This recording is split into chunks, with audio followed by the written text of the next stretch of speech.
Saan ka galing? Nag-edit. Ay niya yun. Kanina ko pinapasin kasi sa'yo, eh. Nag-edit ka pala. Akala ko... Eh alam mo naman na minsan hindi rin ako masaya sa mga nangyayari. Sabi ko, ay kailangan ko na. edit ko muna. Ayan na si Hulk. Ayan na si Hulk. Be, parang iba yung nag-green sa'yo, be. Oo. Yung utak mo. Yung buhok. Diba guys? Tama lang, green lang yung ano yun mo yan. Ikalat mo pa, be, parang may ano rito. Sana kasi nandito kayo kung magkalat. Tapos umuwi ka. Sorry, napag ako na dyan, baka iba pa kaikalat ko dyan, eh. Idagdag ko pa yung ano. Malagkit talaga yun. Ang hirap talagang tanggalin sa buhok nun. Parang na siyang nag-ano guys, tigay nyo. Ruro Masoro talaga. Ayan. O, diba? Mag-tsahin po kami. Mag-tsahin kami guys. Ay, ano yun na nga, pamangkin. Ito na nga. Ano yun, Sam?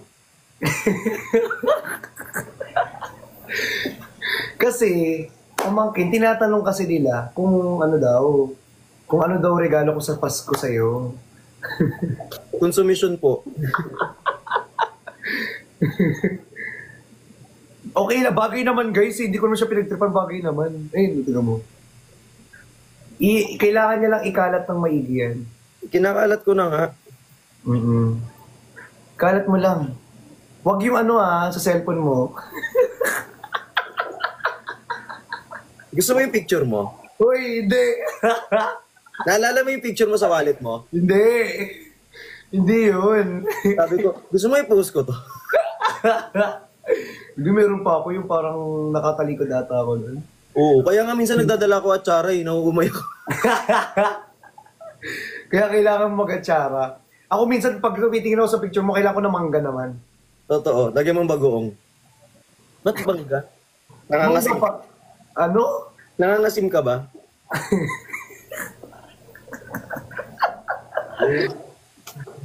Ang ulat. Kailangan ko ng wet wipes. I-wet wipes. Ugasan mo na. Mag-wet wipes ka pa dyan. Sige. Ugasan mo na. Ugasan mo na. Tapos kung ano nang sasabihin mo pag alis ko. So, yun na nga guys, di ba? Sabi ko sa inyo, di ba? Alam niyo yung teacher and catcher. So, alam niyo naman na inamin niya na catcher siya. So, kumbaga accept.